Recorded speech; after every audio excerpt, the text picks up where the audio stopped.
Assalamualaikum warahmatullahi wabarakatuh. Perkenalkan nama saya Fikri Auzai Ikhwan. Pada kesempatan hari ini saya akan mempresentasikan yaitu tugas ulangan tengah semester ya, yaitu materi tentang middle income trap. Itu dimana merupakan mata kuliah dari perekonomian Indonesia. Baik, kita langsung saja ke dalam materinya. Oke, middle income trap. Jadi di soal dijelaskan bahwa bagaimana caranya agar negara Indonesia terhindar atau bagaimana negara Indonesia menghindari middle trap. Untuk menghindari terjadinya middle income trap di negara Indonesia, pemerintah harus melakukan beberapa tindakan, di antaranya adalah sebagai berikut. Di sini saya akan menjelaskan tentang kebijakan fiskal, di mana kita untuk menghindari dari middle income trap ini, kita harus hati-hati pada masa transisi. Selama periode 2020 sampai 2022, Indonesia telah menjaga momentum pertumbuhan agar tidak perlu lama jatuh. Hal itu tak lepas dari peran program pemulihan ekonomi nasional yaitu PEN dan langkah merelaksasi defisit APBN di atas 3%. Namun, mengingat amanat undang-undang hanya memperbolehkan relaksasi tersebut hingga 2022, ya, kita mulai turunkan tingkat defisit melalui upaya-upaya optimalisasi pendapatan negara, penguatan belanja yang berkualitas atau spending better, serta pembiayaan yang kreatif, efisien, yang berkelanjutan. Jadi konsolidasi fiskal ya, ini mutlak harus kita lakukan ya. Ini menurut Bung Roni ya. Dengan demikian upaya konsolidasi fiskal dilakukan tanpa mengganggu peran APBN. Terus selain dari itu, dari kebijakan fiskal tersendiri kita harus memperkuat kesehatan APBN ya. Sebagai pihak yang terlibat langsung dalam penyusun KEM PPKF, Roni menceritakan 3 hal utama yang membedakan penyusun arah kebijakan fiskal tahun 2023 dengan tahun-tahun sebelumnya. Pertama, kebijakan fiskal tahun 2023 disusun saat pandemi COVID-19 telah menginjak tahun ketiga dan diyakini memasuki tahap transisi ke endemi. Oleh karena itu, rancangan kebijakan fiskal didesain searah dengan tahapan transisi tersebut. Ya, jadi di sini mengenai tentang kebijakan fiskal memang harus ditetapkan, apalagi pada tahun 2020 ya, itu terjadi COVID-19.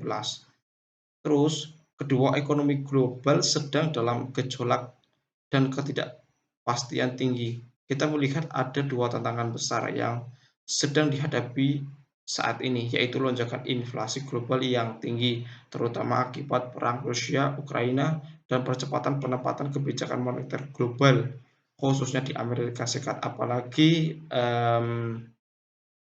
adanya sebuah inflasi yang dilakukan oleh Rusia kepada Ukraina. Ini tentunya kita harus benar-benar melakukan kebijakan fiskal ya. Terus dari segi kebijakan moneter ya, ini dipapar dari Bandung atau Bank Indonesia atau BI menilai pertumbuhan ekonomi Indonesia harus bisa mencapai kisaran 7-8% untuk bisa keluar dari jebakan di dalam negara-negara dengan pendapatan menengah dan tak bisa bergerak ke arah negara maju atau middle income trap.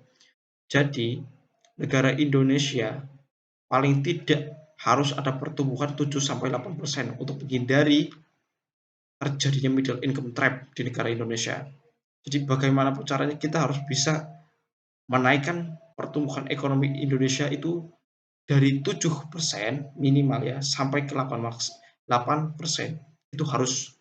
Ya, ini menurut Budi Waluyo, Asisten Gubernur Kepala Departemen Kebijakan Ekonomi Moneter BI, mengatakan bahwa saat ini Indonesia memang masih dibayang-bayangi oleh middle income trap. Oleh karena itu BI dan pemerintah terus berupaya untuk bisa mengeluarkan Indonesia dari bayang-bayang middle income trap. Tentu saja di sini juga bukan dari segi bank juga ya, kita juga harus memfasilitasi dari sumber daya manusianya ya agar menjadi orang yang lebih memiliki value ya, memiliki value.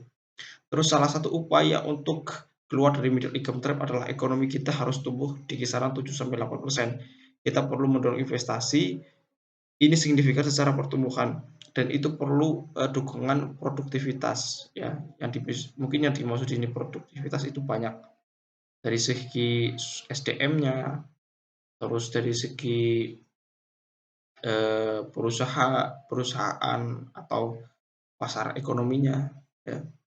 Terus di sisi lain, investasi di sektor real juga harus diperkuat, sehingga nantinya akan mendorong roda perekonomian nasional yang tentu akan berdampak kepada pertumbuhan ekonomi Indonesia. Namun demikian, dari sisi pemerataan infrastruktur juga perlu dilakukan, di mana investasi asing sangat diperlukan dalam hal ini. Jadi investasi itu sangat diperlukan untuk mendorong lajunya perekonomian negara Indonesia. Ya, terus memang harus ada akselerasi pertumbuhan yang tinggi dan itu semua memang nggak akan mungkin kalau tidak ada salah satu dukungan infrastruktur yang basicnya dan juga dari sisi kualitas SDM-nya ya. Arti selain dari infrastruktur yang mencukupi dan infrastruktur yang baik, juga sumber daya manusianya harus baik atau berkualitas ya, agar bisa memajukan perekonomian. Jadi bukan hanya infrastrukturnya saja, tapi SDM-nya juga harus kita perbaiki. Terus permasalahan tersebut dapat diatasi sesegera mungkin asal ada komitmen baik dari pemerintah maupun masyarakat. Sejauh ini pemerintah sendiri juga sudah mengeluarkan berbagai paket kebijakan sampai dengan paket yang bertujuan untuk mendongkrak perekonomian nasional. Jadi harus ada kerjasama antara pemerintah dan masyarakat, harus ada kerjasamanya. Kalau hanya pemerintah sendiri, ya mungkin tidak bisa. Makanya kita harus bersama-sama dalam menghadapi middle income trap ini. Terus dari segi kebijakan utang luar negeri, tentu kita sudah ketahui bahwa pada era Pak Jokowi ini utang negara Indonesia itu naiknya sangat drastis drastis sekali ya, sangat tinggi sekali ya. Ya. Seiring dengan jumlah utang pemerintah yang semakin besar, maka diperlukan pengolahan utang yang lebih komprehensif ya. Pemerintah perlu melakukan analisis yang lebih mendalam atas risiko yang dihadapi pemerintah terkait dengan utang tersebut, baik dari segi jumlahnya maupun jenis instrumen utang. Dari hasil analisis risiko tersebut, pemerintah dapat memformulasikan strategi pengolahan utang yang diarahkan pada pengolahan biaya dan risiko, dan penyusunan rangka hukum untuk memastikan batasan kewenangan pemerintah eksekutif dan lembaga legislatif dalam penetapan tambahan utang yang diperlukan untuk menutup defisit APBN. Di samping itu, diperlukan pula strategi untuk mengintegrasikan lembaga-lembaga yang terlibat dalam pengolahan utang, dalam pengelolaan utang yang baik dan merupakan salah satu prasyarat dalam mencapai MDGs ya. Bersama-sama dengan pertumbuhan ekonomi yang tinggi, penguatan institusi pemerintah dan kebijakan ekonomi pro rakyat, maka target pengurangan kemiskinan menjadi separuh pada tahun 2015 tidak mustahil untuk dicapai. Oke, jadi kebijakan utang luar negeri ini di mana kita sudah ketahui sendiri, tentunya harus ada, kalau kita cari intinya adalah kita harus memperbaiki pengaturan pengelolaan utang baik dari luar negeri maupun di dalam